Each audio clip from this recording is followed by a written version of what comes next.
Good morning, my name is Annabelle Ellis. And I'm Mary Ansley Ellis. And we're both students from Pace High School, and today we're going to be talking about how children today are different from children in the past.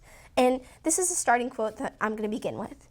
Kids these days don't get to be kids anymore, say the adults who remember a childhood free from the rules, oversight, and digital pressures today's young people navigate. In some ways, it may be true.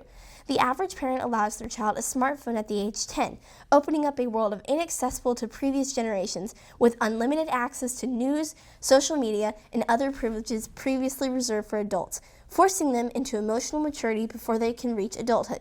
And this is from BBC. I want to make a comment on the whole smartphone situation for kids under 10. My sister and I, it's kind of funny now considering the circumstances now.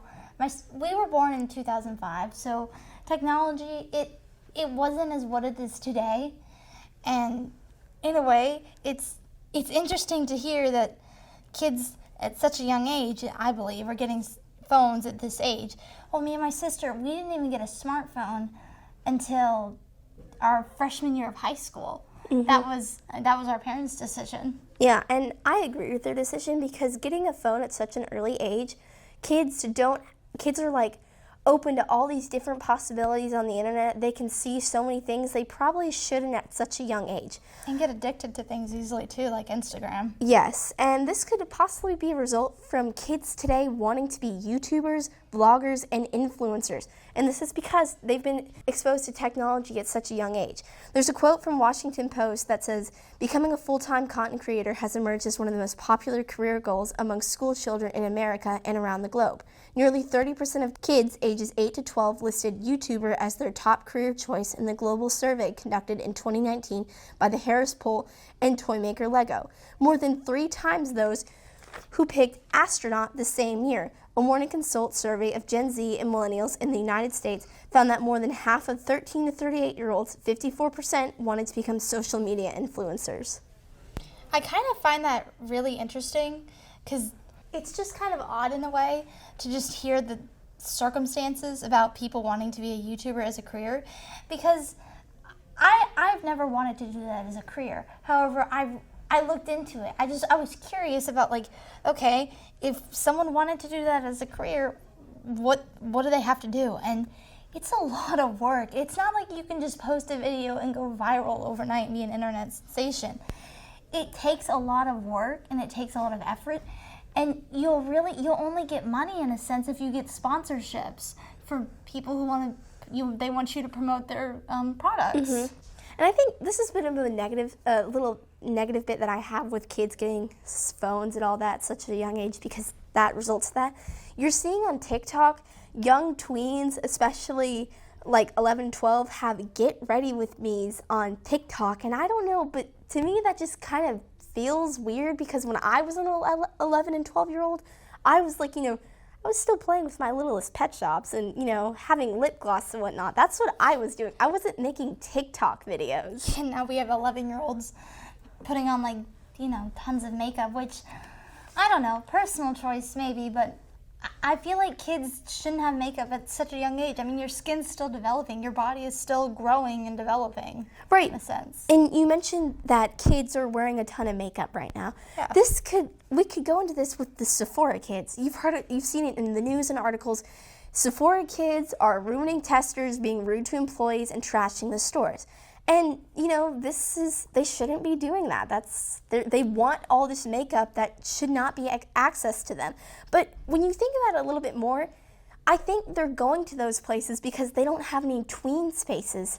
They don't have any tween spaces in the mall. It's not like there's a makeup store for kids, like tweens. I mean, when we were growing up, we had Justice and Forever 21.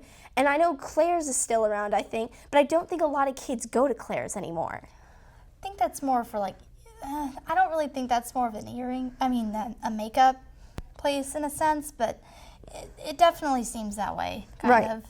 I mean, and I think a solution to this, they would add spaces for tweens, like more tween stores. Maybe make a Sephora kids store for friendly teenage makeup products that won't affect their skin in the long term, That's a good idea. Another point I want to add about children today versus past children is the attitudes that you've seen. You've seen it in news articles and everything.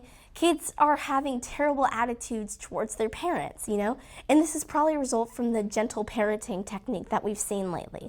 You think that's because of the videos that they're seeing online? They see characters or other children online acting in such a manner, they think it's okay to act that way? Yes. Because they're having access to all that technology?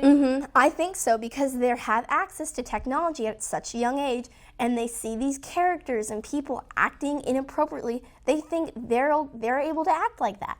And you can't act like that. I mean, I don't remember any kids, acting terribly, when we were young, I mean, of course there was the occasional, kids fighting a little bit, but it's nothing like today, There does seem to be a difference. I mean, you always have a kid with naughty behavior. I mean, that's run of the mill. You're never not going to have that. But it seems like it's a more prominent, reoccurring theme that's been happening a lot more. But right now, especially in the news, you're seeing these articles of kids throwing tantrums in the classroom, and throwing desks at their teachers. I mean, do you think this could also be a result from the gentle parenting / technology at early age aspect?